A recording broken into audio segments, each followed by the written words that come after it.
Missiles, money and machines of war. The battlefield is changing fast, and so is the diplomacy behind it.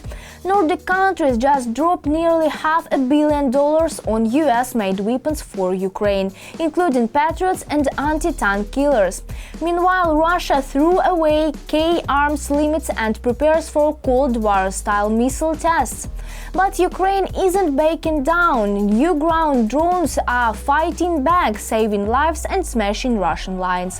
And Putin, he's still trying to charm the US, now meeting the American Envoy for the 5th time in 6 months. What's really going on? Find out now. The full story is right here. This is Ukraine Today. I'm Zaroslava Kolesnikova and I'm here to bring you the truth, sharp, bold and real. Let's dive in. Sweden, Norway and Denmark are turning up to help Ukraine. Together they are sending $486 million to buy American-made weapons, including Patriot missiles, air defense gear and anti-tank ammo. What is the new Pearl package and how will it strengthen Ukraine's defense? Watch our full report to find it out. The US and NATO are launching a new mechanism to assist Ukraine called the Prioritized Ukraine Requirements List, which translates into Russian as Список приоритетных потребностей Украины, list of Ukraine's prioritized needs. According to the Ukrainian Minister of Defense, the delivery of weapons needed by Kyiv will now be accelerated and the process will be coordinated in Brussels at NATO headquarters. This initiative is being implemented as part of the agreements between Ukrainian President Volodymyr Zelensky, US President Donald Trump, and NATO Secretary General Mark Rutte. Thanks to the new mechanism, alliance member countries and partners will have the opportunity to finance the supply of American weapons and technologies through voluntary contributions. The Pearl mechanism provides for the creation of a list of equipment and ammunition compiled based on Ukraine's requests and confirmed by the Supreme Allied Commander Europe of NATO forces. Denis Shmyhal, Minister of Defense of Ukraine, Facebook. Aid packages will be formed on a regular basis, Denis Shmyhal assured. Meanwhile, Washington has reminded that the initiative to purchase American weapons with European investments is part of the agreements reached between Donald Trump and Mark Rutte following the talks on July 14th. This is part of President Trump's initiative to deliver American equipment, paid for by our allies in NATO, Canada and Europe, into the hands of Ukrainian fighters. This will allow Ukraine to protect critical infrastructure and civilian lives, maintaining combat readiness until a long-term ceasefire is established.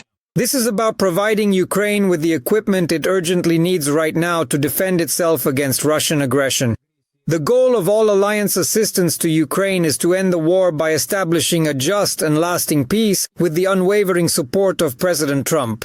Mark Rutte, NATO Secretary General, from a statement on the NATO website. The Netherlands were the first to support the initiative to purchase weapons for Ukraine. The country allocated $500 million for missiles and separate components for Patriot air defense systems. The details of the package contents are not being disclosed. Following the Netherlands, Sweden, Norway and Denmark announced a joint decision to allocate $486 million for the purchase of American weapons for Ukraine. This is a very strong initiative that will significantly strengthen our ability to protect lives. Yesterday, €500 million from the Netherlands and now another decision for $500 million. This will be tangible and will serve as a good example for other NATO countries to strengthen ties between America and Europe in the context of security and to guarantee protection against Russian strikes. In addition, we also value the significant contribution of our northern partners, not only in supplying weapons, but also in developing our joint defense production, as well as Ukrainian defense manufacturing. Volodymyr Zelensky, President of Ukraine, on Telegram. Partners plan to provide one military aid package every 2 to 3 weeks to ensure continuous support. It is important to note that Pearl will not replace existing aid programs for Ukraine, but will supplement them as well as compensate for the support volumes approved by former US President Joe Biden. This is a new scheme and it has not yet been tested. In other words, NATO has never operated under such a scheme before. Currently, the payment mechanism is also being worked out because it is still being considered how the payment process will take place, whether it will be immediate. Alliance members will purchase weapons and pay directly into the account of the US Department of the Treasury.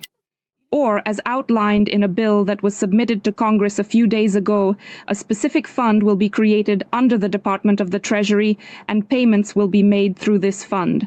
Mark Rutte has appealed to all NATO allies to support the prioritized Ukraine Requirements List initiative.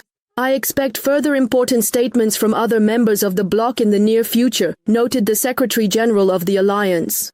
Larisa Petruk for Freedom TV channel. Russia's just made a dangerous move. The Kremlin says it no longer feels bound by limits on land-based mid- and short-range missiles. Citing Western threats, Moscow is preparing for new tests. Could this spark a new Cold War-style arms race? What does it mean for global security? Don't miss the full story. After the Kremlin's announcement of its withdrawal from the Intermediate-Range Nuclear Forces Treaty, Russia is preparing for new tests of intercontinental ballistic missiles. This was reported by the Moscow Times. According to the publication, following an order from the Russian Ministry of Defense, the airspace in the area of the Kapustin Yar test range in the Astrakhan region has been temporarily closed. Flights in this area will be restricted until the end of the week. The notice about the airspace closure over the Kapustin Yar area was also published by the U.S. Federal Aviation Administration. In a notice sent on August 4th by the Rostov Flight Information Region, it is stated that the airspace will be closed from 9 a.m. Moscow time on August 5th until 7 p.m. on August 9th. From a publication by the Moscow Times. Analysts believe that such actions are a continuation of escalation by Moscow. First, the deputy chairman of Russia's Security Council, Medvedev, threatened a direct military conflict with the United States, and then the Russian Foreign Ministry announced its withdrawal from the agreement limiting missile armaments.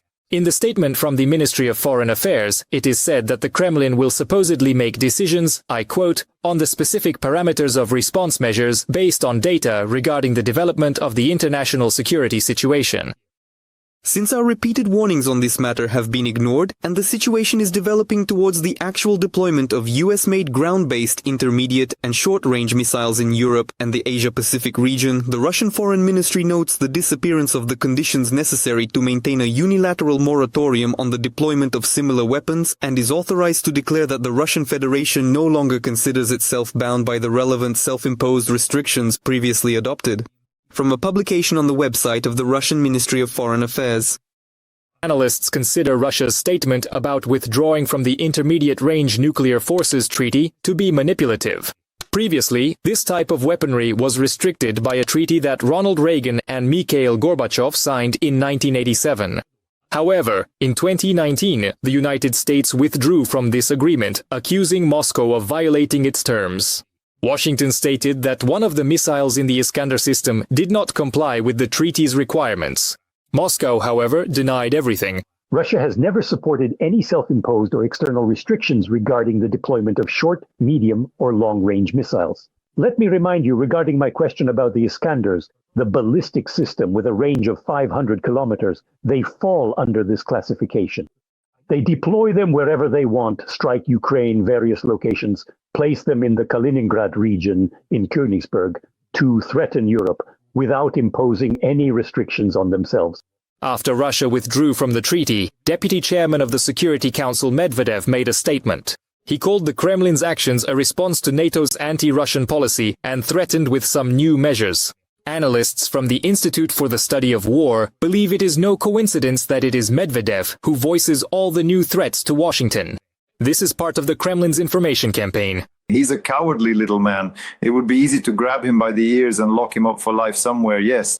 I'm not talking about Guantanamo, but there are similar institutions where a person like him could spend a long time clearly explaining who he is, what he is, and so on. But on the other hand, everything that Medvedev, Lavrov, and Putin himself are doing right now clearly shows, first and foremost to Trump, that for Russia, one of the important tasks is to damage Trump's reputation. Let me remind you, on July 28th, Medvedev accused Trump on the social network X of treating every Russian ultimatum as supposedly a threat and a move toward war with the US. The American administration took this statement seriously. The US president ordered 2 nuclear submarines to be put on combat duty. Soon after, commenting on the movement of the submarines, Donald Trump emphasized that the United States is ready to respond to potential nuclear provocations from Russia. Nikita Skoblikov for Freedom TV channel. The war is getting more high-tech. Ukrainian soldiers are now using not only aerial drones but ground robots too. These machines evacuate the wounded, deliver supplies and even strikes Russian forces. Some are armed with their own kamikaze drones. How do these robot warriors change the battlefield? Watch the full story. In just a few minutes, the paratrooper pilots will head out to Pokrovsk on a combat mission. Because of the abundance of enemy drones, no one can say for sure how long they'll be at their positions. So they take as much as possible with them, and only the most essential things. Our personal belongings, a change of clothes, things like that. Then, for example, a generator is needed at the position to use the equipment. Antenna, mast. For Kostiantin, this isn't his first deployment. But for two of his comrades, today is their debut. The aerial reconnaissance soldiers admit they're nervous. I don't have any combat gear. It's not scary the first time. Everyone says that because you never know what awaits you there. These skilled fighters not only meticulously adjust their fire, actively search for enemy targets, and consistently stay airborne in the sky, but they also significantly help other ground-based drone pilots with their operations. Paratroopers from the 25th Brigade started using these small robotic systems as early as a year ago. Back then, people at the front were just starting to think about them, while these fighters were already doing test runs to the positions. We delivered 10 packs of water. That's 90 kilograms of cargo, valuable cargo for the positions in summer. On the way back, we evacuated a wounded soldier. That same night, we also delivered ammunition for the UAV crew. And unfortunately, there are such cases, of course. We also had to bring back a fallen soldier. In one night, the drone completed 4 missions. But most importantly, the soldiers say, during these operations, there was no need to risk anyone's life because with so many enemy drones, a traditional medevac was impossible. One has a gunshot wound to the leg. Leave your body armor and helmet. Leave your rifles. Leave all your rifles. That's it. Leave it to the side. Look, it's a gunshot wound to the leg. Careful, the antenna. Come on, let's go. Quickly. And this winter, during the intense fighting for Kotvino near Pokrovsk, a similar ground drone saved the lives of 2 locals. The guys went into one of the basements to clear it and heard a woman's voice. It turned out there were 2 elderly women there. They didn't manage to leave, or maybe that's just how things turned out. And, well, we came up with an idea. The next day we put it into action. The guys, 2 civilians, 2 grandmothers. Yeah. For evacuation. Grannies. Let's hurry to the grandmothers. Come on, come on. Take this one first, Sveta first, because she's lying on her arm. But drones like these aren't just used for delivering supplies, ammo, or medical evacuation. Paratroopers mount grenade launchers on them, and they can get right up close to the enemy and wipe them out. There are also kamikaze drones in the air. These are FPV drones, and there are also ground-based kamikaze drones, literally like this one. It can carry up to 26 kilograms of explosives at once. And when a drone like this arrives at a high-value target, it's unlikely that the Russians will survive. And here is the work of this drone called Hyena. Small and almost silent, it covers a great distance and enters one of the destroyed villages where the enemy has gathered, overcomes obstacles, and reaches the occupiers. Before the drone actually starts its designated route, of course, the experienced guys meticulously study the entire path, carefully map it out, thoroughly examine all the intricate details, identifying what's newly added or what remains old along the road, and then precisely plan the exact route they anticipate they will ultimately take. In the air, on the ground, drones are everywhere, but they will never fully replace people on the front lines, the soldiers say. They only help carry out certain tasks. Although it used to be believed that the front line was where the infantryman's foot stood, now everything is changing. Whoever can fly or reach farther has greater control. Ole Kornienko, Zakhar Komak, Fakti TSZH, United News. Russian President Vladimir Putin met again with US Special Envoy Steve Vitkov in Moscow. According to Kremlin aide Yuri Ushakov, the talks were useful and constructive. This was already their 5th meeting in just 6 months. What are they really talking about and what does it mean for Ukraine? Find out in our full report. The US President's Special Envoy Steve Vitkov is already in Moscow. This is his 5th visit to Russia. The American guest was greeted by his negotiation partner, Kirill Dmitriev, Putin's representative for economic cooperation. US President Donald Trump gave Putin until Friday, August 8th to make progress in ending the war. Otherwise, there will be sanctions and additional tariffs against Russia and countries that buy oil from it, including China and India.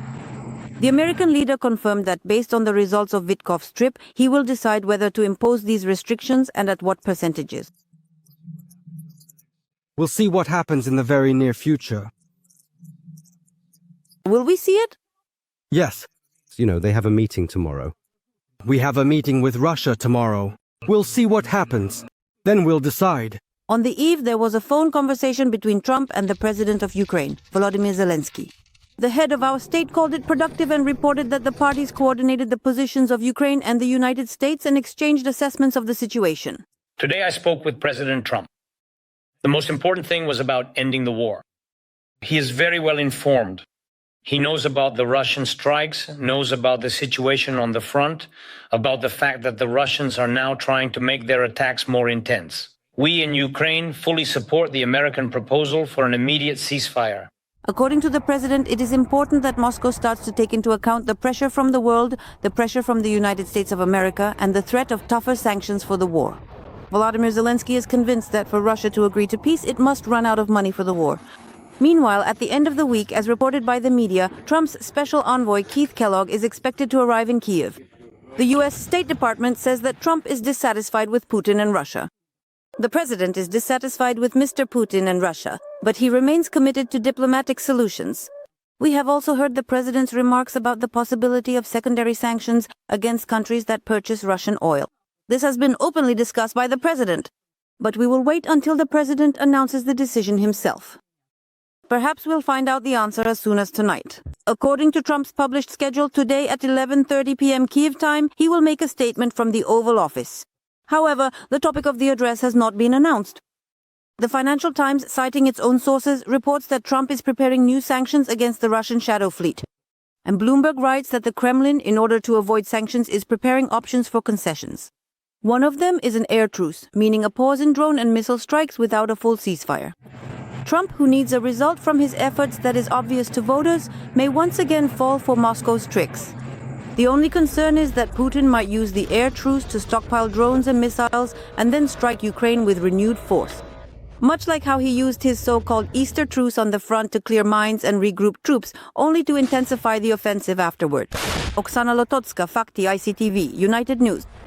That's all for today on Ukraine Today. Don't forget to like this video, leave a comment with your thoughts and subscribe to our channel so you never miss an update. Want to support our work? Check out the link in the description. Every contribution helps us keep reporting the truth. Stay strong, stay informed and stay with Ukraine. See you in the next episode.